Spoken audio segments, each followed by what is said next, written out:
దేవునికి ఏం చెల్లించాలి? కృతజ్ఞతాస్తుతులు చెల్లించాలి. మరి చిన్న వాక్యం చదువుకుందాము. రెండవ దినవృత్తాంతాలు 5వ అధ్యాయము 1 నుండి 14 చదువు. నేను ఒక హాఫ్ అన్ అవర్లో ముగిస్తాను. మరి 10 అన్నాడు, 10 తిరుగుతలేదు అది. రెండవ దినవృత్తాంతాలు 5వ అధ్యాయం 1 నుండి 14. సొలొమోను యెహోవా మందిరమునకు తాను చేసిన పని అంతయు సమాప్తము చేసి తన తండ్రి అయిన దావీదు ప్రతిష్ఠించిన వెండిని బంగారమును ఉపకరణములన్నిటినీ దేవుని మందిరపు బొక్కసములలో చేర్చెను. తర్వాత యెహోవా నిబంధన మందసమును సీయోను అను దావీదు పురము నుండి తీసుకొని వచ్చుటకై సొలొమోను ఇశ్రాయేలీయుల పెద్దలను ఇశ్రాయేలీయుల వంశములకు అధికారుల గోత్రముల పెద్దలందరినీ యెరూషలేమునందు సమకూర్చెను. 7వ నెలను పండుగ జరుగు కాలమున ఇశ్రాయేలీయులందరూ రాజునొద్దకు వచ్చిరి. ఇశ్రాయేలీయుల పెద్దలందరూ వచ్చిన తర్వాత లేవీయులు మందసమును ఎత్తుకొనిరి. రాజైన సొలొమోను ఇశ్రాయేలీయుల సమాజకులందరూ సమకూడి లెక్కింప శక్యము కాని గొర్రెలను పశువులను బలిగా అర్పించిరి. లేవీయులను యాజకులను మందసమును సమాజపు గుడారమును గుడారమందును ప్రతిష్ఠితములకు ఉపకరణములన్నిటినీ తీసుకొని వచ్చిరి. మరియు యాజకులు యెహోవా నిబంధన మందసమును తీసుకొని గర్భాలయమగు అతి పరిశుద్ధ స్థలమందు కెరూబుల రెక్కల క్రింద దానిని ఉంచిరి. మందసముండు స్థలమునకు వీలుగా కెరూబులు తమ 2 రెక్కలను చాచుకొని మందసమును దాని దండలను కమ్మెను. వాటి కొనలు గర్భాలయమును ఎదుట కనబడినంత పొడవుగా ఆ దండలుంచబడెను గాని అవి బయటకు కనబడలేదు. నేటి వరకు అవి అచ్చటనే ఉన్నవి. ఇశ్రాయేలీయులు ఐగుప్తులో నుండి బయలుదేరిన తర్వాత యెహోవా హోరేబునందు వారితో నిబంధన చేసినప్పుడు మోషే ఆ మందసమునందు ఉంచిన 2 రాతి పలకలు తప్ప దాని యందు మరేమీయూ లేరు. యాజకులు పరిశుద్ధ స్థలము నుండి బయలుదేరి వచ్చినప్పుడు అచ్చట కూడి ఉన్న యాజకులందరూ తమ వంతులు చూడకుండా తమ్మును తాము ప్రతిష్ఠించుకొనిరి. ఆసాపు, హేమాను, యెదుతూనుల సంబంధమైన వారును వారి కుమారులకును సహోదరులకును సంబంధికులకు పాఠకులైన అప్పుడొక మేఘము యెహోవా మందిరము నిండెను. యెహోవా తేజస్సుతో దేవుని మందిరం నిండుకొనగా సేవ చేయుటకు యాజకులు ఆ మేఘములున్న చోటు నిలవలేకపోయిరి. ఓకే, చిన్న ప్రార్థన చేసుకున్నాం. పరిశుద్ధుడైన మా తండ్రి, మా పరలోక రాజా, మీకు వందనాలు, స్తుతులు నాయన. ఈ యొక్క వార్షికోత్సవ సభలో తండ్రి మీ కనికరము, మీ దయ, మీ తోడ్పాటును అనుగ్రహించి నాయన ఈ విధంగా మమ్మల్ని అందరూ సమకూర్చేందుకు మీకు వందనాలు నాయన. ఈ సమయంలో తండ్రి ఈ దీనదాసునైన నన్ను మరి ప్రభువా నాయన నోటిని తాకి నాయన మరి కొన్ని మాటలు పంచుకున్నట్టుకు మరి మీరు మాకు సహాయం చేయండి ప్రభా. నేను మాట్లాడితే బలహీనుండి, శక్తిహీనుండి, కానీ నాయన మీ మాటల్లో బలం ఉంది, శక్తి ఉంది నాయన. ఈ మాటల్లో తండ్రి మార్పు తీసుకురాగలిగినటువంటి సామర్థ్యం ఉంది నాయన. అతి మాటలను మా ద్వారా పలికించమని వేడుకుంటున్నాం ప్రభా. దేవా యేసయ్య, మరొకసారి మరి వినుచున్నటువంటి బిడ్డల హృదయాలను తెరవమని వేడుకుంటున్నాం ప్రభా. దేవా యేసయ్య, ఈ సమయంలో మీరే మాతో మాట్లాడబోతున్నారు. అట్టి స్థితిని బట్టి వందనాలు చెల్లిస్తూ కొద్ది మనవులు నజరేయుడైన యేసుక్రీస్తు వారి పుణ్యనామపేట వేడుకుంటున్నాము తండ్రి, ఆమేన్.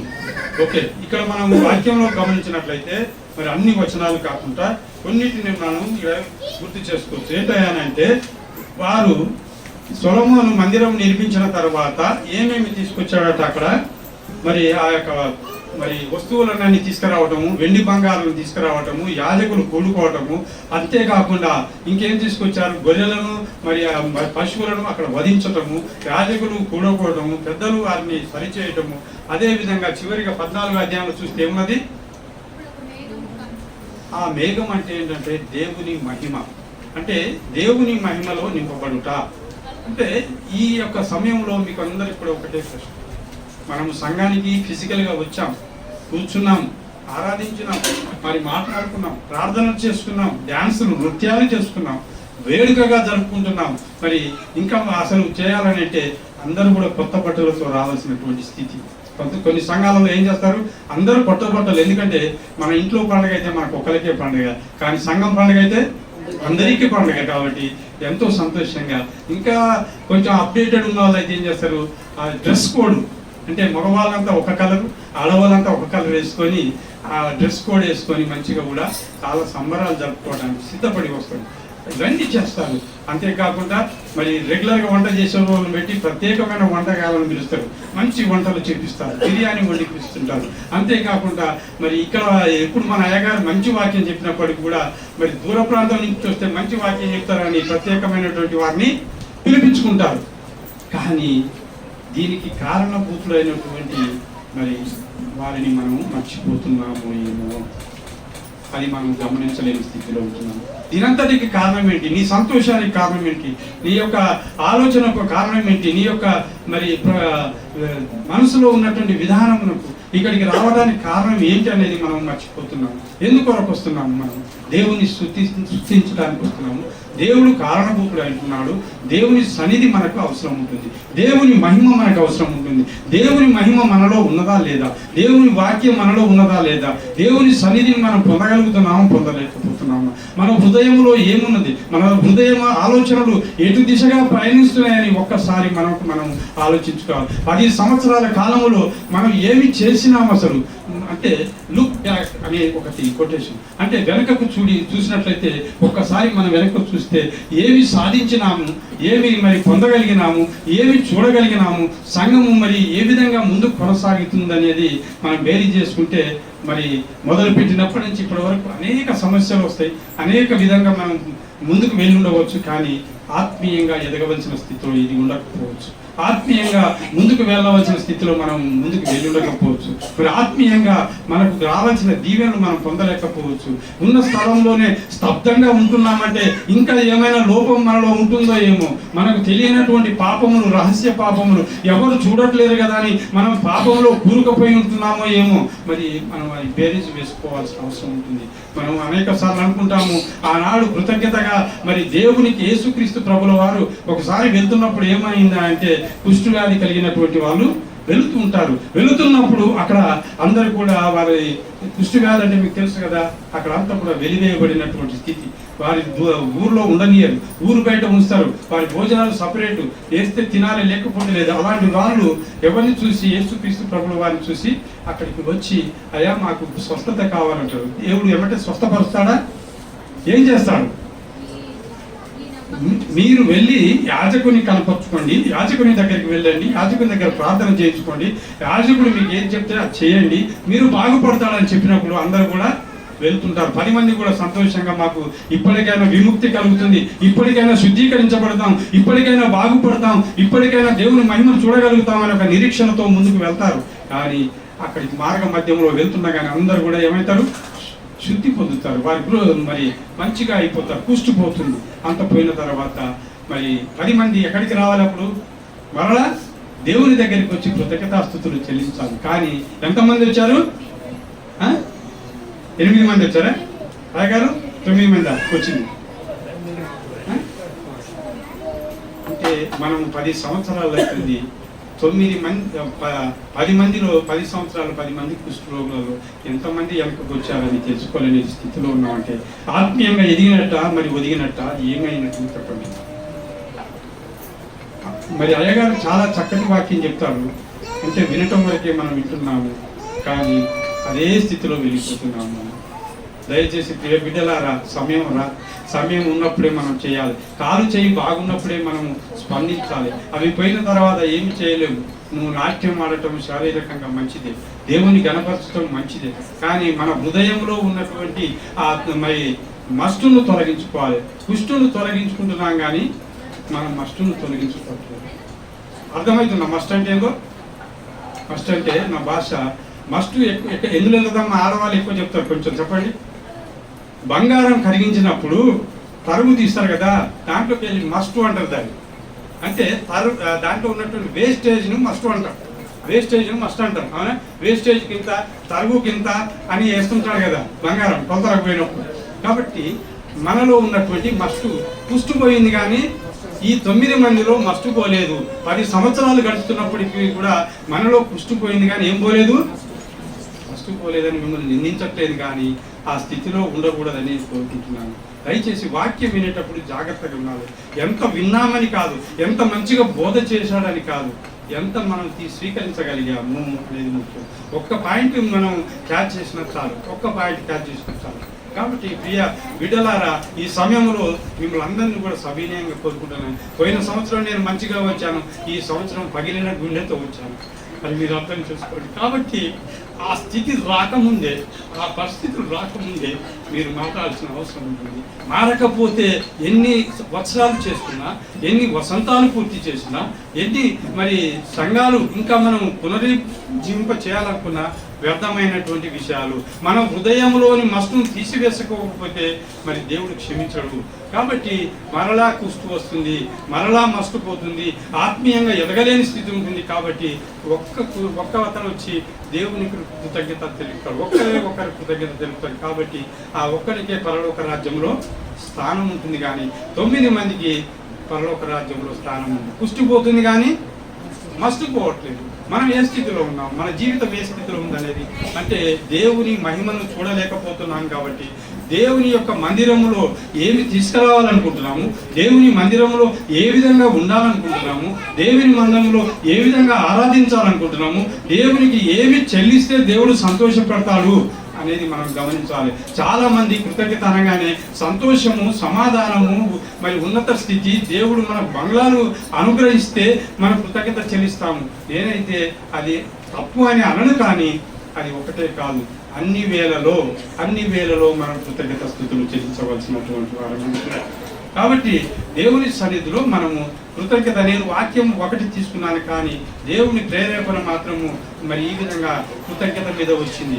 ఎందుకు అనంటే మరి ఆనాడు సమృద్ధిలో కృతజ్ఞత చెల్లించాలన్నమాట. సమృద్ధిలో కృతజ్ఞత చెల్లించాలి. సమృద్ధిలో కృతజ్ఞత చెల్లించిన వారు ఎవరైనా మనం చూసినట్లయితే మన పితరులైనటువంటి అబ్రహాం, మరి ఇశ్రాయేలు ప్రజల అరణ్యంలో ఎన్నో అద్భుతాలు చూశారు కదా. 40 సంవత్సరాలు నడుస్తున్నప్పుడు వారికి బట్టలు మాసిపోలేదు. ఇజ్రాయేల్ ప్రజలంటే తెలుసా మీకు? తెలుసుకుంటారమ్మా, తెలుసుకోవాలి, చిన్న చిన్నవి తెలుసుకోండి. ఇప్పుడు వస్తుందరా వాళ్ళు పోయి సండే స్కూల్లో చెప్తే ఆ పిల్లలు ఎంత క్యాచ్ చేస్తారు అంటే వాళ్ళకి రిసీవింగ్ కెపాసిటీ బాగుంటుంది అన్నమాట పిల్లలు. కాబట్టి మీరు కూడా ఆత్మీయంగా పిల్లలు అని మనం ఎప్పుడైతే అనుకుంటామో, మన హృదయంలో స్థానము దేవునికి కల్పిస్తే మిగతాది మరి వెళ్ళడానికి అవకాశం ఉంటుంది. అంటే మన పరిస్థితి ఏ విధంగా ఉందని అంటే, నేను ఇంతకుముందు కూడా చెప్పాను, మూసీ నది తెలుసు కదా మీకు, హైదరాబాద్ తెలుసా? చెప్పినా ఇది ఇక్కడనే చెప్పినా, చెప్పలేదా? అంటే మూసీ నది పొద్దున, లేకపోతే సులభ కాంప్లెక్స్ అంటే తెలుసా? అంటే పాయకాన దొడ్డి ఉంటుంది కదా, పాయకాన దొడ్డి దగ్గర మనం పోయినప్పుడు ఏమనుకోతాము, టాయిలెట్ పోవాలంటే బస్ స్టాండ్లో టాయిలెట్ పోతామమ్మా, సింపుల్ అర్థమేది. బస్ స్టాండ్లో టాయిలెట్ పోయినప్పుడు తప్పని పరిస్థితి, మనం పోవాల్సి వస్తుంది, అర్జెన్సీ ఉంటుంది. అందరం మరి మూత్రానికి పోయినప్పుడు ముక్కు మూసుకొని పోతారు కదా, అవునా? నిజమేనా? వాసన వస్తుంటుంది. అదే బాగాలేదు అయినప్పటికీ కూడా పోతాం. కానీ అక్కడ కూర్చున్నటువంటి అతను ఉంటుంది చూడు, 5 రూపాయలు వసూలు చేశాడని, ఆయనకు వాసన రాదా? కానీ ఆయన ఏం చేస్తాడు, మంచిగా చేతులు కడుక్కుంటాడు, టిఫిన్ అక్కడనే చేస్తాడు, పేపర్ అక్కడనే చదువుకుంటాడు, భోజనం అక్కడనే చేసుకుంటాడు, అవునా? మనం వాడుకునేది మనము ముక్కులు మూసుకొని మనం వెళ్తున్నాం. ఆయన ఏం చేస్తున్నాడు? ఆయన మామూలుగా ఉంటున్నాడు. ఎందుకు చెప్పండి? పాపము కూడా అంతే ఉంటుంది.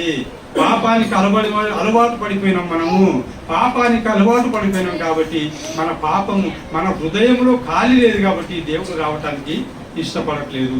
పాపములో ఉంటే దేవుడు రాడు, దీంట్లో స్పేస్ ఉండాలి. ప్లేస్ లేకపోతే దేవుడు రావడానికి ఇష్టపడు. దీంట్లో సగం 75% దుష్టత్వం ఉండి 25% దేవుడు రమ్మంటే వస్తాడా? వాసన వస్తే వస్తాడా? శుభ్రంగా లేకపోతే వస్తాడా? మరి దేవునికి స్థానం లేకపోతే వస్తాడా? మరి దేవునికి స్థానం ఎప్పుడు ఇస్తున్నాం? ఎన్నిసార్లు, ఎన్ని సంవత్సరాలు వస్తున్నాం, ఎన్ని పండుగలు జరుగుతున్నాం, 10వ పండుగ మనం చేసుకుంటున్నాం, ఒక్కసారి ఆలోచించండి.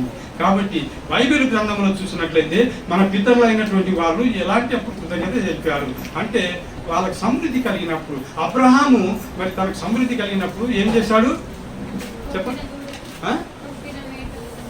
ఒక్కసారి చూడండి, ఒక్కసారి అబ్రహాం ఏం చేశాడో చూద్దాం మనం. ఆదికాండం 12:7 చదవమ్మా.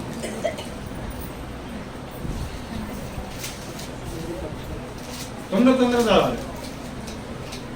యెహోవా అబ్రహామునకు ప్రత్యక్షమై యెహోవా అబ్రహామునకు ప్రత్యక్షమై నీ సంతానమునకు నీ దేశమిచ్చెదనని చెప్పగా అతడు తనకు ప్రత్యక్షమైన యెహోవాకు ఒక బలిపీఠమును కట్టాను. అంటే నీవు నేను ఏమి బలిపీఠం కట్టుతున్నావు? నీకు యెహోవా ప్రత్యక్షమై, యేసుక్రీస్తు ప్రభుల వారు ప్రత్యక్షమై, అయ్యా మరి నేను నీకు సమృద్ధి కలగజేశాను, నీకు బంగ్లా ఇచ్చాను, నీకు బిడ్డలను ఇచ్చాను, మనవలను ఇచ్చాను, మనవరాలను ఇచ్చాను, సమృద్ధిని కలగజేశాను, గొర్రెలను ఇచ్చాను, దూడలను ఇచ్చాను, పొలం ఇచ్చాను. ఏం చేస్తున్నావు అమ్మా అంటే నువ్వు ఏం చెప్పగలుగుతావు? ప్రార్థన అనే బలిపీఠం కట్టాలన్నా వద్దా? కట్టాలన్నా వద్దా చెప్పండి. మళ్ళీ నేను 6 నెలల తర్వాత వచ్చి అడుగుతాను, ఈ క్వశ్చన్స్ వేస్తాను ఈసారి. చెప్పు, అబ్రహాం కట్టినా కట్టలేదా? బైబిల్లో ఉందా? అబ్రహాం ఏం కట్టాడు? ప్రార్థన అనే బలిపీఠం కట్టాడు. అక్కడ బలిపీఠం కట్టడం జరిగింది. అదే విధంగా ఇస్సాకు ఆదికాండం 26:25 చదవండి. 26:25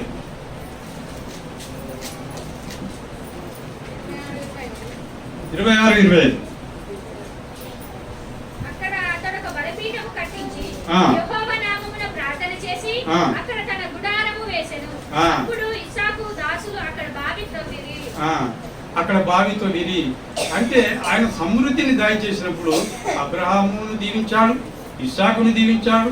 అబ్రహాం బలిపీఠం కట్టాడు, ఇస్సాకు బలిపీఠం కట్టాడు. అదే విధంగా యాకోబు కూడా బలిపీఠం కట్టినట్టు చూడవచ్చు. 35:3 ఉంటుంది. త్వరగా చెప్తాను. 35:3 సరే చెప్పు, చదవండి. ఇంటి వారితోనూ తన యొద్దనున్న వారందరితోనూ ఆ. మీ యొద్దనున్న అన్య దేవతలను పారవేసి ఆ. మిమ్మును మీరు శుద్ధిపరచుకొని ఆ. మీ వస్త్రములను మార్చుకొనుడి. ఆ. మనము లేచి బేతేలునకు వెళ్దాము. ఆ. నా శ్రమ దినమున నాకు ఉత్తరమిచ్చి నేను వెళ్ళిన మార్గమున ఆ. నాకు తోడైయుండున దేవునికి బలిపీఠమును అక్కడ కట్టుదనని చెప్పెను. ఓకే, ఏమి చేయాలి? దానికి బలిపీఠం కట్టడానికంటే ముందు ఏం చేయాలన్నాడు? దేవునికి ఇష్టం లేనటువంటి విషయాలను తీసివేయమన్నాడు. మనం ఏం చేస్తున్నాం? దేవునికి ఇష్టమైన విషయాలు చేస్తున్నాము, దేవుని ఇష్టం లేని విషయాలు కూడా మనలోనే ఉంటున్నాయి. అవి బయటికి పోవట్లేవు, అవునా కదా? మరి ఆ విషయాలు తీసివేసుకోకూడదు. శుద్ధి చేసుకోవాలన్నా వద్దా? దేవుని మహిమను చూడాలని అంటే ఈ యొక్క సమయంలో దేవుని మహిమ ఇక్కడ ఉన్నదా లేదా అని మనం అనుకోవాలంటే ఈ యొక్క కట్టడాల మధ్యలో దేవుని మహిమ కాదు, నీ హృదయంలో నా హృదయంలో దేవుని మహిమను చూడగలగాలి. దేవుని మహిమను చూడగలగాలంటే సమృద్ధిలో మనం కృతజ్ఞతాస్తుతులు చెల్లించాలి. దేవుని మహిమను చూడగలగాలంటే దేవుడు ఇచ్చినటువంటి ప్రతిస్థితిని బట్టి దేవుని స్తుతించాలి. మరి అదే విధంగా మరి కష్టం వచ్చినప్పుడు ఎట్లా అంటే ఇది థ్యాంక్స్ గివింగ్ ఇన్ అబండెన్స్ అంటారు. దీన్ని ఇంగ్లీష్లో ఏమంటారంటే థ్యాంక్స్ గివింగ్ ఇన్ అబండెన్స్. సమృద్ధిలో దేవునికి కృతజ్ఞత స్తుతులు చెల్లించుతాము. అంటే ఎంతో మంది ఇంకా దేవుని ఈ విధంగా స్తుతించినట్టు మనం చూడవచ్చు అనమాట. కొంతమంది మాత్రం నేను తీసుకున్నాను. అంతేకాకుండా మరి కష్టతరంలో ఉన్నప్పుడు సమృద్ధి మరి ఎవరైనా చెల్లించారా? కష్టంలో ఉన్నప్పుడు మనం చెల్లిస్తామా? మనకు కష్టం వచ్చింది, నష్టం వచ్చింది, నా గుండె పగిలిపోయింది, నా యొక్క మరి సతీమణికి కాలు విరిగింది, కృతజ్ఞతాస్తుతులు చెల్లించమంటే దేవునికి ఎంతవరకు న్యాయం అనిపిస్తుంది? అన్నా కదా? దేవుని స్తుతించాలనా? ఇన్ని కష్టాలు వచ్చినాయి, నేను ఎట్లా స్తుతించగలుగుతా అనుకుంటే కాదు, వాటి నుండి తప్పించినందుకు దేవునికి స్తుతించు. ఎవరిని ఒకరిని తీసుకోవచ్చు. యోబుని మనం గమనించినట్లయితే యోబుకి ఎంత కష్టం వచ్చింది? యోబుకి ఎంతమంది పిల్లలు? యోబుకి ఎంతమంది పిల్లలు? 10వ సంవత్సరంలో ఉన్నారు కానీ 2 ప్రశ్నలు వేసిన 10 వచ్చింది సంఖ్య. 10వ సంవత్సరం వార్షికోత్సవంలో నాకు అనుకోకుండా వచ్చినాయి. అంటే దేవుడు మాట్లాడిస్తుంటే ఆ విధంగా వస్తాయి. 10 మంది పిల్లలు, 7 కుమారులు, 3 కుమార్తెలు. యోబు ఏం చేసేవాడంటే అరుణోదయమును లేచి వారి పిల్లలు ఏమైనా తప్పు చేశారో ఏమో అని. ఊదు దేశంలో యోబు అంత ధనవంతుడు ఎవరు లేరు. ఆయనకు అనేక గొర్రెలు, అనేక పశువులు, ధనధాన్యములు, గాడిదలు ఇవన్నీ కూడా యోబు కలిగినటువంటి ఆ యొక్క ప్రాంతంలోనే యోబు అంత ధనవంతుడు లేడు. అలాంటి ధనవంతుడికి ఒక శోధన వచ్చింది. ఏంటయ్యా అంటే మరి ఆయన ఆలోచిస్తున్నప్పుడు వారట దినం పండగ చేసుకునేదట. మనం ఏంది వార్షికోత్సవం చేసుకుంటున్నాం, కానీ ప్రతి దినం కూడా ఏం చేసుకునే వాళ్ళంట, వాళ్ళ చెల్లెలను పిలిపించుకొని ఆ ముగ్గురి అమ్మాయిలను పిలిపించుకొని పండగలు చేసుకునే వాళ్ళట. ఒక్కొక్కరు పండగ చేసుకుని వారి వంతుల చొప్పున పండగ చేసుకుంటున్నప్పుడు ఆ సంతోషంలో వారి హృదయంలో ఏమైనా చెడు నాటుకుందో ఏమో, చెడిపోలేదు.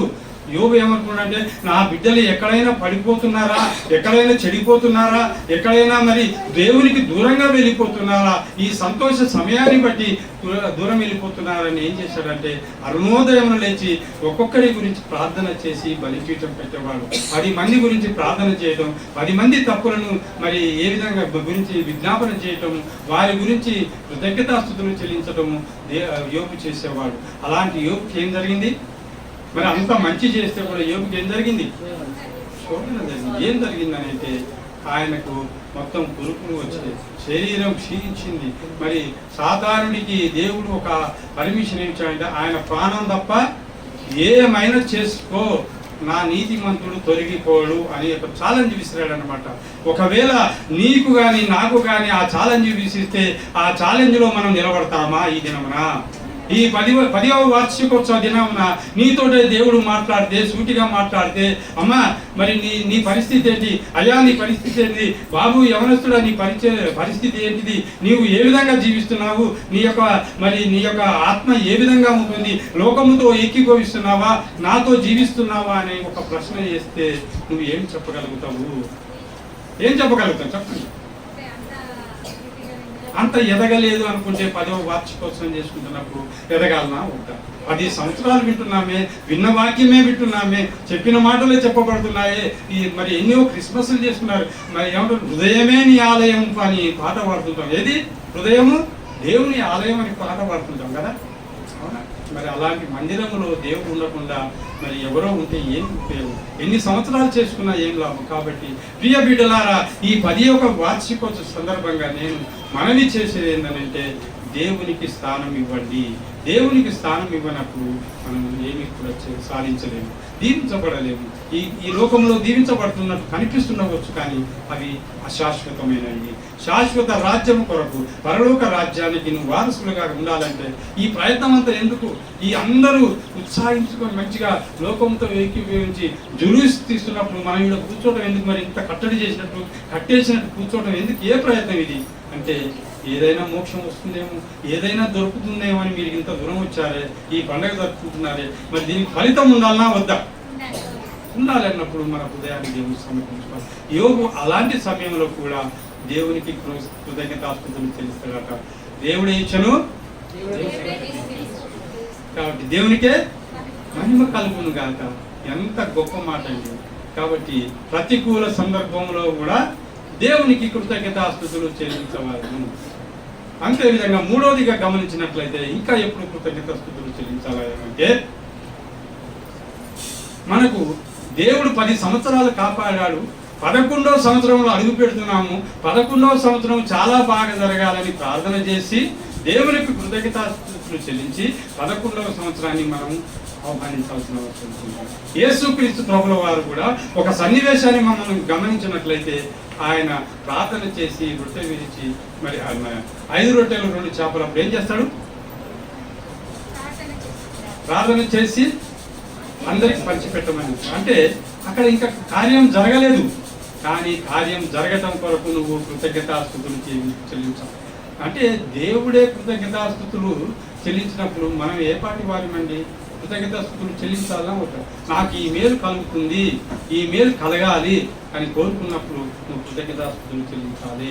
నా బిడ్డ వివాహం కావాలంటే నేను ముందు కృతజ్ఞతాస్తుతులు చెల్లించాలి. నా కష్టాలు కలిగినప్పటికీ కూడా వాటి నుండి దూరం పోవాలంటే నేను కృతజ్ఞతాస్తుతులు చెల్లించాలి. అంతేకాకుండా నాకు సమృద్ధి కలగజేసిన దేవా, నన్ను 10 సంవత్సరాలు కాపాడిన దేవా, ఆత్మీయంగా కొంత తొలగిపోతున్నప్పటికి కూడా ఇంకా నన్ను నిలవబెట్టుకున్నావే, ఇంకా పాటలు పాడే అవకాశం ఇచ్చేవే, ఇంకా వాక్యం వినే అవకాశం ఇచ్చావే, ఇంకా మంచి మాటలలో నీ పరిధిలో నన్ను ఉంచుకున్నావు, నన్ను వదిలిపెట్టలేదు నాయన.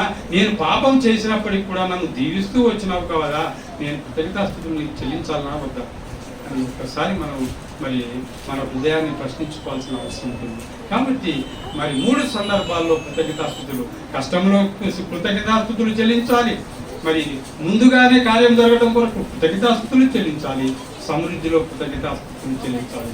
ఆ దేవుని మహిమను చూడాలంటే మనం నిత్యం కూడా దేవుని సన్నిధిలో ఇంకా 2 మాటలు నేను చెప్పి ముగిస్తాను. సంఘ వార్షికోత్సవ సాధారణంగా ముఖ్యంగా మన దగ్గర మరి కొంతమందిని చూసినట్టయితే 5 రకాలైనటువంటి ప్రజలు ఉంటారు. 5 రకాల ప్రజలు ఉంటారు. 5 రకాల ప్రజలు. మొదటి రకం ఎలాంటి వాళ్ళంటే, మొదటి రకం ప్రజలు ఎలా ఉంటారంటే వారు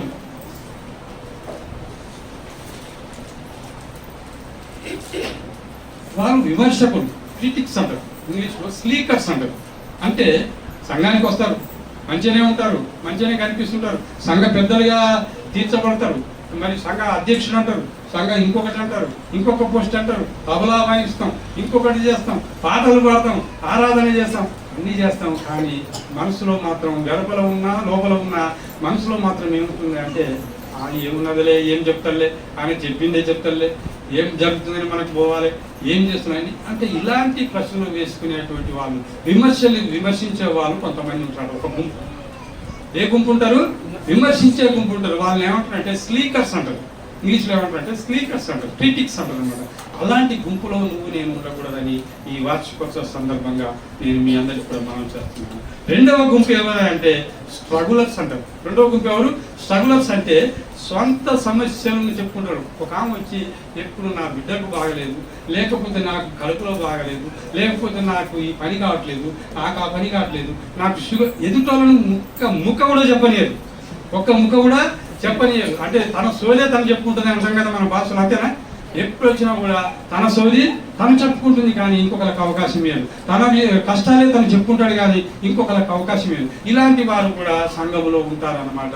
అంటే ఎప్పుడు కూడా సంఘం ఏమిస్తుందా, కాపరి ఏమిస్తాడా, ఎప్పుడు దీవెనలు దీవిస్తాడా అని అంటారు, కానీ నేను మాత్రం ప్రార్థన చేయను. నా గురించి ప్రార్థన చేయండి, ఈయనకు చెప్తాడు, ఆయనకు చెప్తాడు, ఇంకొక ఆయనకు చెప్తాడు, అయ్యా నా గురించి ప్రార్థన చేయండి, అయ్యా నా గురించి ప్రార్థన చేయండి. హైదరాబాద్ నుంచి వచ్చిన ఆయనకు ప్రార్థన చేయమంటాడు, ఇక్కడ ఉన్న ఆయనకు ప్రార్థన చేయమంటాడు, లేకపోతే బెల్లం వెళ్ళిపోయినప్పుడు ప్రార్థన చేయమంటాడు, లేకపోతే ఇంకొక దగ్గరికి పోయినప్పుడు ప్రార్థన చేయమంటాడు. కానీ నువ్వు మాత్రం ప్రార్థన చేయవే. నువ్వు ఏ స్థితిలో ఉంటున్నావు? మరి ఈ సంవత్సరం ఈ యొక్క వార్షికోత్సవ సందర్భంగా మనం దేవుని మహిమను చూడాలంటే ఏ గుంపులో ఉంటున్నావు నువ్వు? అంటే నీ సొంత సమస్యలను చెప్పుకోవటానికే ఉన్నావా, దేవుని స్తుతించడానికి ఉన్నావా అనే గుంపులో ఉన్నావా? ఏ గుంపులో ఉన్నావు? 2వ గుంపులో ఉన్నావా, మొదటి గుంపులో ఉన్నావా? ఆ విధంగా ఉండటానికి వీలు లేదు. 3వ గుంపు చూసినట్లయితే వీళ్ళని ఏమంటారంటే స్లీకర్స్ అంటారు. అంటే వీళ్ళు లేజీ ఫెలోస్ అన్నమాట. అంటే వీళ్ళు ఏం పట్టి ఉంటుంది, అంటే దేశం ఏమన్నా కానీ, సంఘంలో ఏమన్నా చెప్పని, సంఘానికి రావాలి, పోవాలి, వినాలి, పోవాలి, మాకు ఏం సంబంధం లేదు. ఏదైనా సమస్య వచ్చినా మాకేమి సంబంధం లేదు. మాకు క్రైస్తవులం కాబట్టి ఎప్పుడో మంచి హృదయం తెరవబడ్డప్పుడు వాక్యం ఆ విత్తనం పడ్డది కాబట్టి ఆ భయానికి వస్తున్నారు తప్ప దేవుల్లో ఎదిగేవాళ్ళు కాదు. ముళ్ళ పొదలో పడినటువంటి విత్తనం లాగా వాళ్ళు ఉంటారనమాట.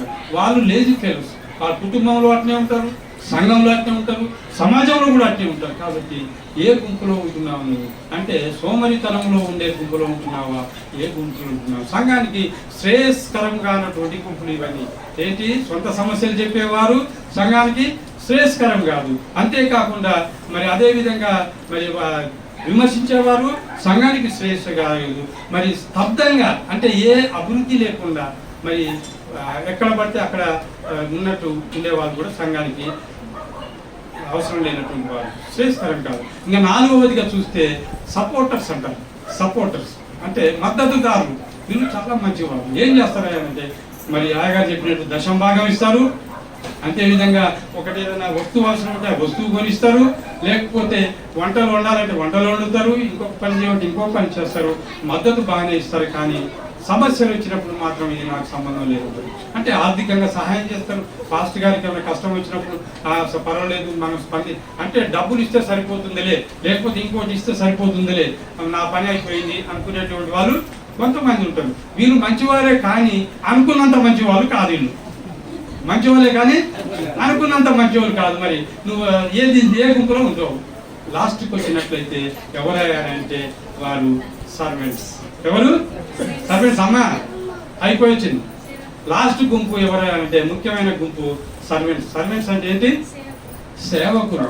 అంటే మనం చెప్పాలంటే, మన భాషలో చెప్పాలంటే మా స్కూల్లో అంతే కదా, అంతేనా? సేవకులు, పనివారు.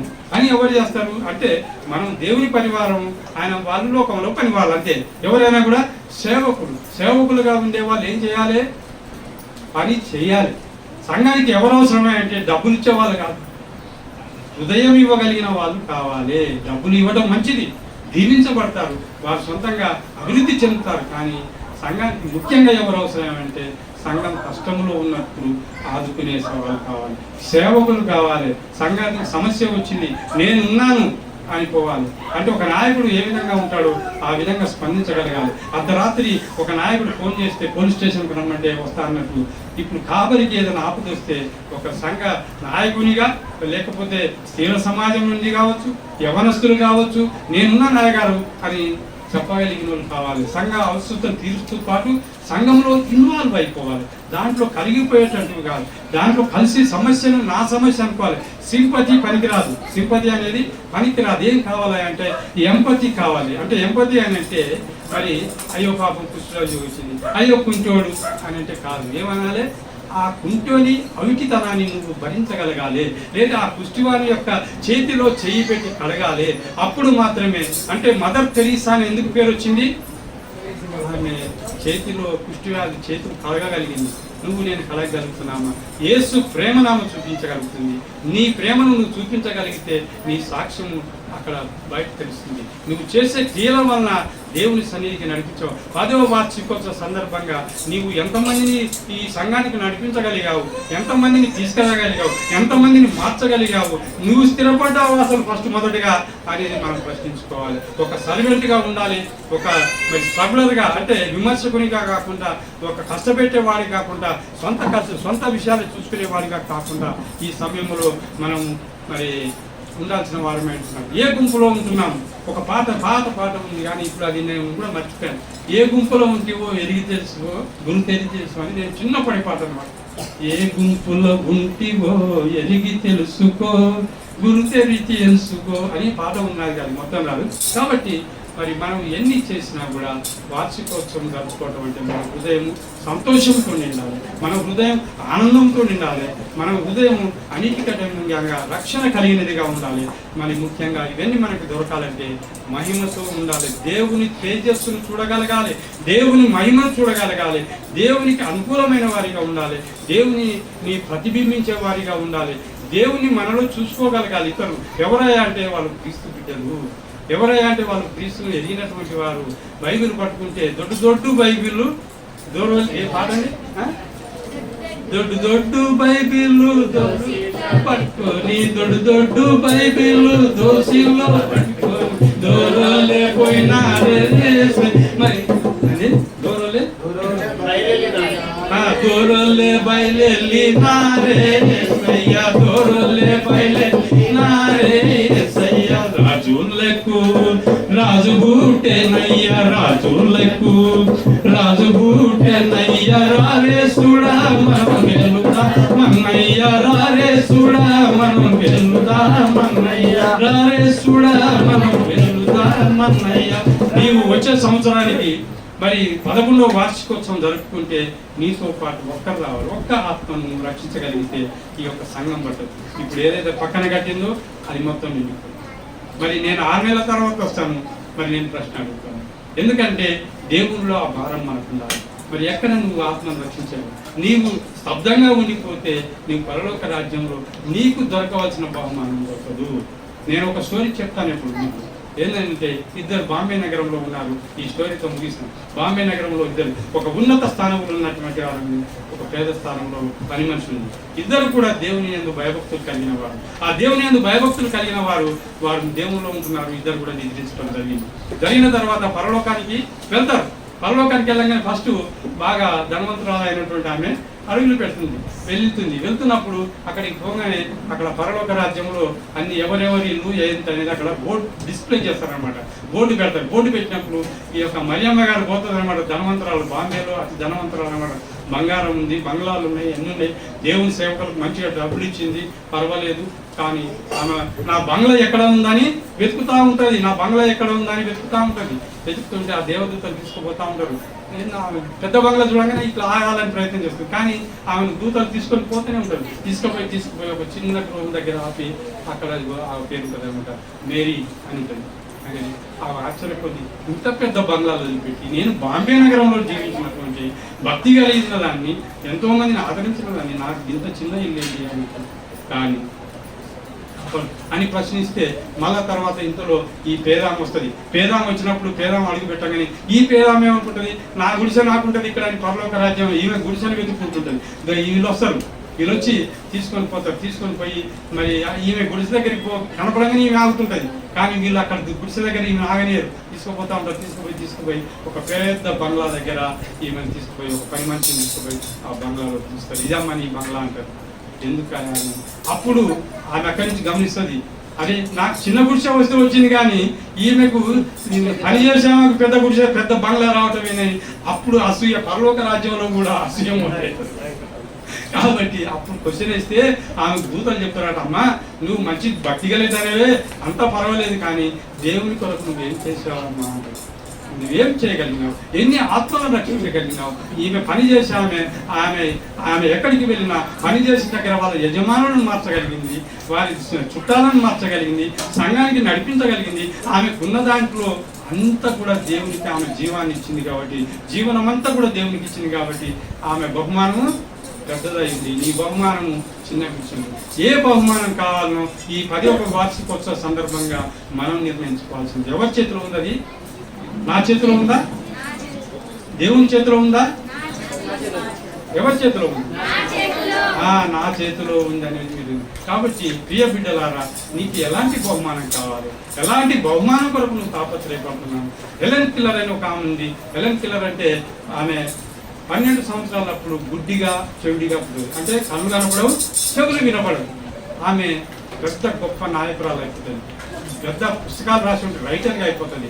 అనేక మంది అందులో ఆదుకునేటువంటి సంస్థ పెట్టుకుంటుంది. హెలెన్ కిల్లర్ అంటారు.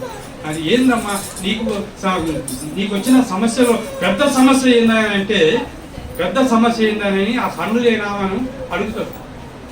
ఒక సమాధానం చెప్తే ఏం సమాధానం చెప్తారంటే, కళ్ళు ఉండి చూడలేనటువంటి స్థితి, అదే పెద్ద సమస్య. అంటే లోకంలో మన కళ్ళు ఉన్నాయి కానీ చూడలేని స్థితి, ఆత్మీయంగా కళ్ళు ఉన్నాయి కానీ ఆత్మీయంగా చూడలేని స్థితి కలుగుతుంది.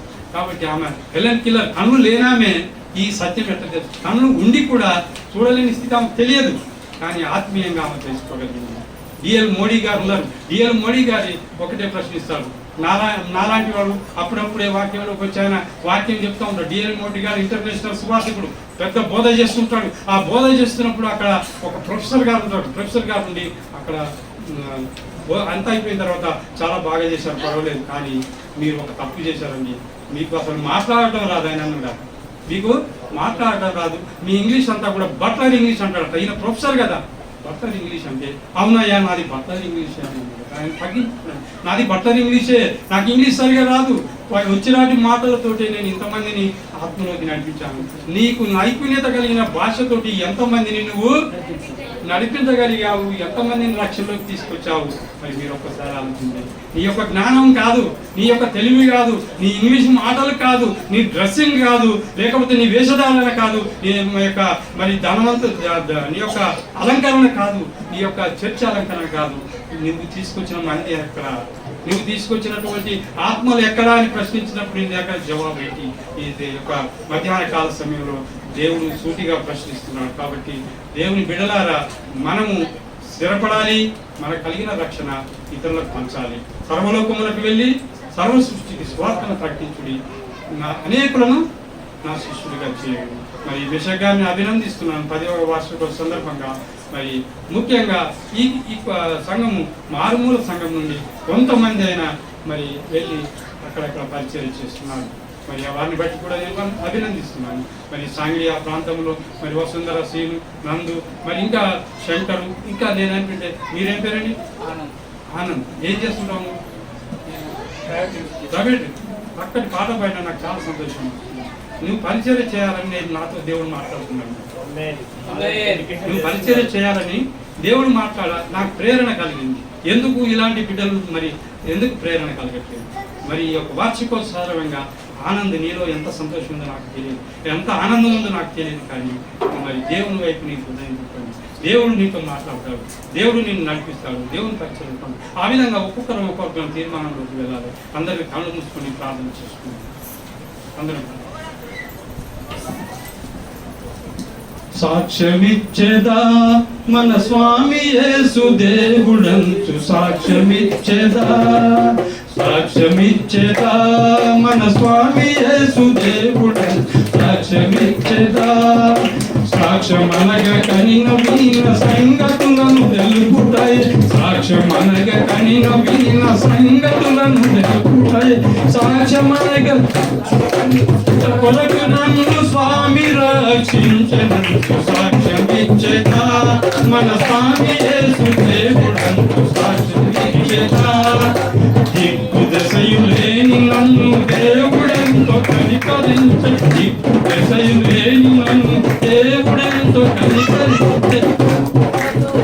మక్కువతో స్వామి యేసు మనశ్శాంతి నెట్లు నిచ్చే, సాక్ష్యమిచ్చేదా మన స్వామి యేసు దేవుడంచు, సాక్ష్యమిచ్చేదా.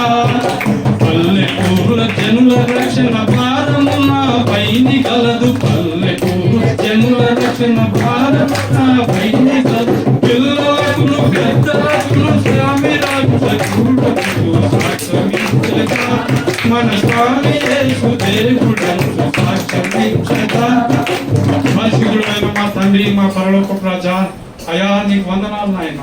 ఈ యొక్క 10వ వార్షిక సందర్భంగా నాయన అయా మరి మీరు మాతో మాట్లాడినారు. మా హృదయాలను తండ్రి యేసయ్య కలవరపడకుండా నీ కొరకు మేము జీవించే వారిగా మాతో ఉంచండి. ఈ యొక్క మధ్యాహ్న కాల సమయంలో తండ్రి మీ కొరకు మేము ఏమి చేశారని ప్రశ్నిస్తున్నారు ప్రభా. అయా తండ్రి కృతజ్ఞత హీనులుగా మేము ఉంటున్నామా? యేసయ్య పనికిరాని వారిగా మేము ఉంటున్నామా? లేకపోతే విమర్శలు చేసేవారిగా మేము ఉంటున్నామా? మా సొంత మరి సమస్యలు చెప్పుకునే వారిగా ఉంటున్నామా? మరి ఎదగలేని స్థితిలో స్తబ్దంగా ఉంటున్నామా? అయా మరి మేము సపోర్టర్స్గా ఉండాలా? అయా మరి మీకు సర్వెంట్స్గా మేము ఉండాలా అని మేము ఈ యొక్క సమయంలో మాతో మాట్లాడుతున్నాం నాయన. అయా మీ సేవకులుగా మమ్మల్ని ఉంచండి నాయన, మీ సేవకులుగా మమ్మల్ని ఉంచండి నాయన. మా హృదయం తండ్రి యేసయ్య మీకు అర్పిస్తున్నాం నాయన. అయా తండ్రి యేసయ్య మా హృదయం తాకండి నాయన. హృదయం అనే తలుపు వద్ద యేసయ్య మీరు సదైవుడు తప్పుచున్నారు ప్రభా. అయా మేము వినట్లేదు ప్రభా, మీరెవరో మాకు తెలియదు అంటున్నాం ప్రభా. కానీ నాయన యేసయ్య మీరు తట్టుకునే ఉన్నారు ప్రభా. అనేక మార్లు మమ్మల్ని సంధిస్తున్నారు ప్రభా, అనేక సార్లు మాట్లాడుతున్నారు ప్రభా. ఇది నాకు కాదులేమని అనుకుంటున్నాం. ఆనాడు ప్రభా యేసయ్య ప్రభా నాయన అనేక మందిని పిలిచినప్పుడు ఆ వారు కూడా మాట్లాడలేని స్థితిలో ఉన్నారు ప్రభా. అయా తండ్రి ఈ సమయంలో తండ్రి ఆనాడు సమూయేలును పిలిచిన దేవుడు ప్రభా. అయా బాలుడైన సమూయేలును పిలిచినావు ప్రభా. మోషే నత్తివాణ్ణి పిలిచారు ప్రభా. అయా తండ్రి మోషేని మీరు వాడుకున్నారు ప్రభా. అయా తండ్రి యేసయ్య రాజ్య పరిపాలన చేయడానికి యేసేపును వాడుకున్నారు ప్రభా. అయా మరి ఆ విధంగా నన్ను పిలిచున్నారు ప్రభా. అయా నేను వస్తాను ప్రభా, నా శక్తి సామర్థ్యం పట్టి కాదు కానీ ఆనాడు ఆమోసును పిలిచినారు ప్రభా. పశువుల కాపరిని నాయన ప్రవక్తగా మార్చిన దేవుడు ప్రభా. ఈ సమయంలో తండ్రి యేసయ్య నన్ను ప్రవక్తగా మార్చండి, నన్ను నీ బిడ్డగా మార్చండి నాయన. యేసయ్య ప్రభా దావీదును నాయన గొర్రెల కాపరిని తండ్రి యేసయ్య రాజుగా మార్చిన దేవుడు ప్రభా. ఈ సమయంలో తండ్రి నా హృదయమును మీరు మార్చండి ప్రభా. పరలోక రాజ్యంలో తండ్రి వారసులుగా నన్ను చేయండి ప్రభా. అయా తండ్రి దిక్కు దశ లేని నన్ను ఎంతగానో దీవించినారు ప్రభా. మీ కొరకు మేము ఏమి చెల్లించినా కూడా అది సరిపడదు ప్రభా. విరిగి నలిగిన హృదయాన్ని కోరుకుంటున్నారు ప్రభా. మా యొక్క ఆస్తిని కానీ, మా బంగారముని కానీ, మా అంతస్తుని కానీ ఏది మీరు కోరలేదు ప్రభా. మా పశువులను కానీ అన్ని సమస్తం ఇచ్చినాయి ప్రభా. అయా తండ్రి యేసయ్య ప్రభా ఇంకా సమయం ఇస్తున్నారు ప్రభా, ఇంకా సమయం ఇస్తున్నారు ప్రభా. రేపని ఎల్లుండని మేము పోస్ట్పోన్ చేసుకుంటున్నాం ప్రభా. అయా మా హృదయములను తండ్రి కఠినపరుచుకుంటున్నాం ప్రభా. మా హృదయములను తండ్రి యేసయ్య ప్రభా ఇటు లోకము తట్టు తిప్పుతున్నాం ప్రభా. లోకాశకు జీవపడముకు లోనవుతున్నాయి తండ్రి యేసయ్య. మా సొంత లాభం కొరకు, సొంత ఆలోచనల కొరకు, సొంత సేవ కొరకు, సొంత అభివృద్ధి కొరకు మేము వెళ్తున్నాం ప్రభా. అవన్నీ కూడా ఈ లోకం వరకే ప్రభా. అయా తండ్రి అశాశ్వతమైనటువంటి ప్రభా దేవా యేసయ్య మధ్యాహ్న కాల సమయంలో ఈ బేలా ప్రాంతము తండ్రి ఈ వార్షికోత్సవ సందర్భంగా తండ్రి విస్తరించే సంఘంగా ఉండాలి నాయన. శిష్యులను తయారు చేసే సంఘంగా ఉండాలి నాయన. అయా ఆత్మలను రక్షించే సంఘంగా ఉండాలి నాయన. ఇచ్చే సంఘంగా ఉండాలి నాయన. ప్రేమను కనపరిచే సంఘంగా ఉండాలి నాయన. బహుమానం కొరకు పరిగెత్తే సంఘంగా ఉండాలి నాయన. అట్టి విశ్వాసాలను మా సంఘములకు దయచేయమని వేడుకుంటున్నాము నాయన. యేసయ్యా ప్రభువా నాయన, అనేకులకు మార్గదర్శకము ఉంచండి నాయన. కష్టంలో నిలబెట్టుకున్నారు ప్రభా, నష్టంలో నిలబెట్టుకున్నారు నాయన, వేదనకరమైన పరిస్థితుల్లో నిలబెట్టుకున్నారు నాయన, బాధల్లో నిలబెట్టుకున్నారు నాయన. యేసయ్యా దేవా ప్రభువా నాయన, కాపరికి కావలసిన సహకారము సహాయము అందిస్తే ఈ ప్రాంతంలో తండ్రి కంటికి రెప్పలా మీరు చూస్తున్నాయన. ఈ విశ్వాసాలను ఒక దగ్గర కూడుకొని ప్రార్థించుటకు 10 సంవత్సరాలు మీరు చూపిన కృపను బట్టి మీకు వందనాలు నాయన. అయా ఏమిచ్చి మీరు రుణము తీర్చుకోగలము నాయన. మరొకసారి నాయన మా హృదయంలోకి రండి నాయన, మా హృదయంలోకి రండి నాయన. మా హృదయాలను తండ్రి యేసయ్యా ఒకవేళ పగిలిపోయిన స్థితిలో ఉండవచ్చు నాయన, చెడిపోయిన స్థితిలో ఉండవచ్చు నాయన. అయినప్పటికీ నాయన మీరున్నారు ప్రభా. మీరు గాయపడిన హస్తము ద్వారా తని ముట్టండి ప్రభా. మీరు చిందించిన రక్తము ద్వారా శుద్ధీకరించండి ప్రభా. అయా తండ్రి యేసయ్యా పాపముకు అలవాటు పడిన ఈ యొక్క పాపిని ఒకసారి జ్ఞాపకం చేసుకోండి ప్రభా. నాయన యేసయ్యా ఇక మీదట తండ్రి మరలా మేము పాపంలోకి వెళ్లకుండా, మరలా లోకంలోకి వెళ్లకుండా మీరు మమ్మల్ని కాపాడమని వేడుకుంటున్నాం ప్రభా. దేవా యేసయ్యా ప్రభా, మమ్మలను మా కుటుంబాలను దీవించు ప్రభా. ఈ బిడ్డలందరినీ దీవించండి నాయన. యేసయ్యా మరి ప్రభువా నాయన, నీకు ప్రియముగా నీకు ఇష్టముగా ఎత్తబడే సంఘముగా ఉంచమని వేడుకుంటున్నాం ప్రభా. దేవా నీ రాకడ ఆలస్యమైతే మరొకసారి కలుసుకున్నటువంటి మాకు అవకాశం దయచేయమని మిమ్మల్ని మహిమపరుస్తూ నాయన యేసయ్యా ఇచ్చిస్తూ మమ్మల్ని తగ్గించుకుంటూ కొద్ది మనములు నజరేయుడైన యేసు క్రీస్తు వారి పిల్లనామపేట వేడుకుంటున్నాము తండ్రి.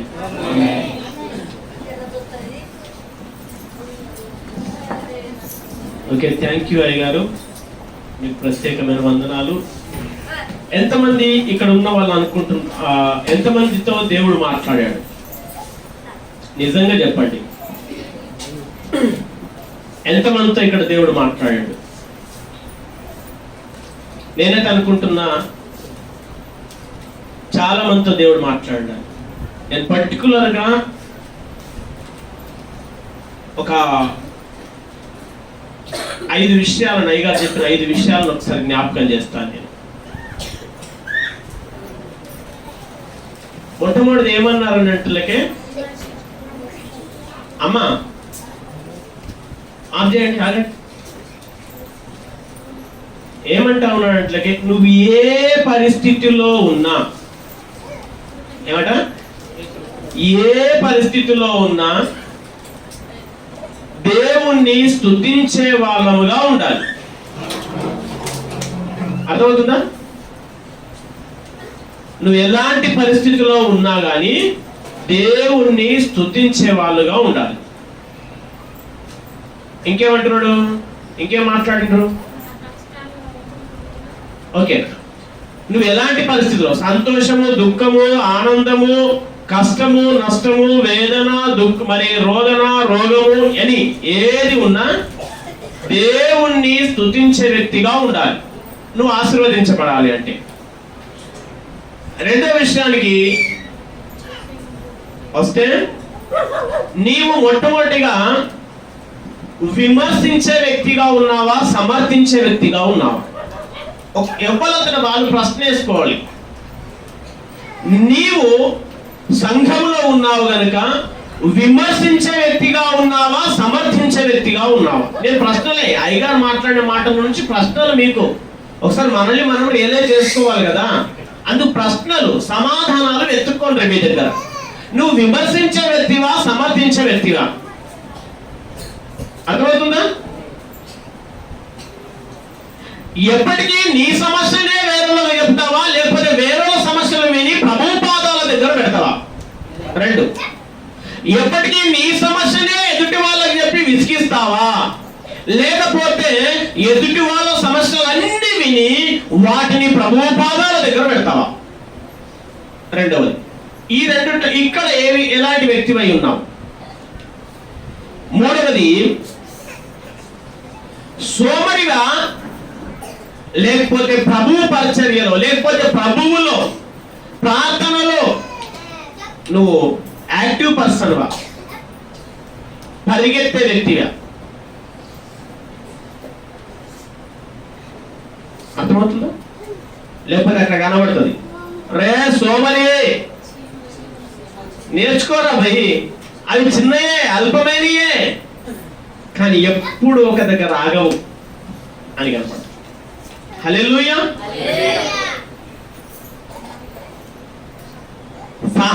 సహాయము చేసేవారివా లేకపోతే అడ్డుకునేవారివా? ఏంటండి? సహాయము చేసే వ్యక్తివా లేకపోతే అడ్డుకునే వ్యక్తివా? సహాయం చేసే వాళ్ళని అడ్డుకుంటున్నావా లేదా నువ్వు సహాయం చేస్తున్నావా? సహాయం అనే విషయాన్ని అంటే ఇంకా మళ్ళీ నేను ఇంకా ప్రసంగం పెద్దగా కానివ్వండి. సహాయం చేయడం తెలుసు కదా కదా సంఘంలో కానివ్వండి, సమాజంలో కానివ్వండి, సేవకునికి కానివ్వండి, సహాయం చేసే వ్యక్తిగా ఉన్నావా లేకపోతే సహాయం చేసే వారిని అడ్డుకునే వ్యక్తిగా ఉన్నావా? హల్లెలూయా. నువ్వు సేవకునిగా ఉన్నావా లేకపోతే పడుకునే వ్యక్తిగా ఉన్నావా? సేవను చెరిపే వ్యక్తిగా ఉన్నావా? ఎలా ఉన్నావు? నువ్వు సేవను వ్యాప్తి చెందించే వ్యక్తిగా, సేవకునిగా, పరిచారకునిగా ఉన్నావా లేకపోతే పరిచారకులను పడుకోబెట్టి వ్యక్తిగా ఉన్నావా? ఎలా ఉన్నావన్నది ఈరోజు నీ ఆత్మ పరిశీలన చేసుకోండి ఒక్కసారి. ఎందుకంటే ఈరోజు నువ్వు ప్రభు పనులను చేయవేయబోతా ఉన్నావు. ఆత్మ పరిశోధన చేసుకో. నేను అంటున్నాను 100% గా దేవుడు మాట్లాడిండు, ప్రతి ఒక్కొక్కరితో మాట్లాడిండు. ఎనీథింగ్. ఇక్కడ ఉన్న వాళ్ళు చాలా మందిని ధైర్యపరిచాడు. ఏమని? నువ్వు కష్టంలో, వేదనలో, దుఃఖంలో, శోధనలో, రోగంలో ఉన్నావా? నువ్వు ప్రార్థించు. నీ ప్రార్థనకు నీ సమస్యకు సమాధానం రాబోతుంది అని మాట్లాడండి. ఇంకా కొందరు చాలా మందితో మాట్లాడిండు.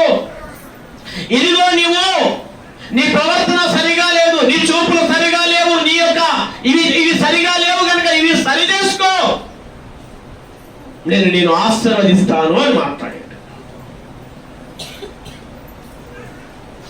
నువ్వు సరిగా ఉన్నప్పటికీ కూడా పొందుకోలేకపోతున్నావా? Just wait. ఇశ్రాయేలు ప్రజలను ఎక్కడ తీసుకుపోయి ఉంచండి?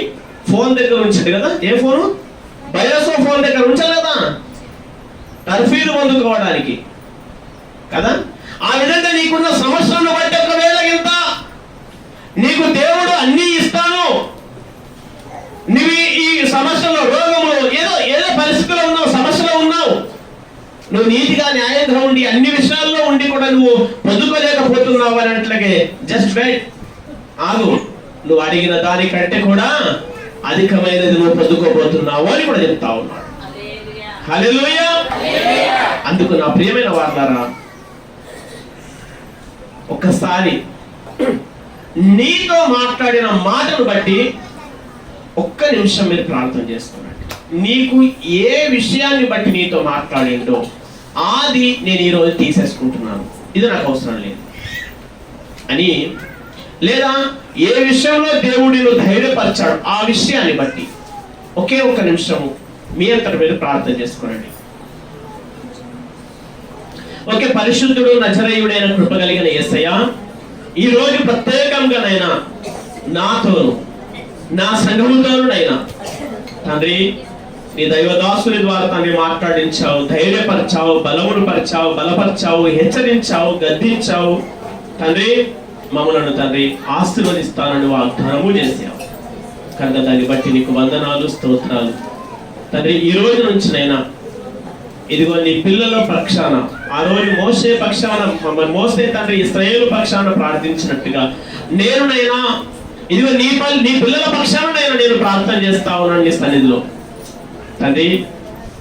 వారి అతిక్రమములనైనా సరి చేసుకొని నీ పాదాల యొద్ద ఉంటాను అని తండ్రి, నీ చిత్తాన్ని నెరవేరుస్తానని, నీ పరిచయంలో ముందుకు సాగుతానని, నీ సేవా జీవితం, నీ సేవలో తండ్రి పరుగులు తీస్తానని, ఇదిగో నాకున్న మరి ప్రతి విధమైన బలహీనమైనది, లోకానుసారమైనది తీసేసి నీ చిత్తానికి నన్ను నేను అప్పగించుకుంటానని ఈ రోజునైనా నీ సన్నిధిలో ప్రార్థిస్తా ఉన్నారు కనుక ప్రార్థనను అంగీకరించి క్షమించి నీ కుమారునిగా నీ కుమార్తెగా స్వీకరించి ఆశీర్వాదములకు పాత్రలుగా మమ్మల్ని నిలబెట్టుమని నీ సన్నిధిలో ప్రార్థిస్తున్నారు గనుక సహాయము దయచేయమని నీ సన్నిధిలో గోజాడుతూ యేసు పరిశుద్ధమైన నామములో ప్రార్థిస్తున్నాను పరలోకపు తండ్రి.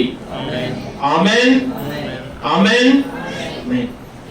ఓకే, ప్రభువును రక్షకుడైన యేసు నామములో మీకు వందనాలు.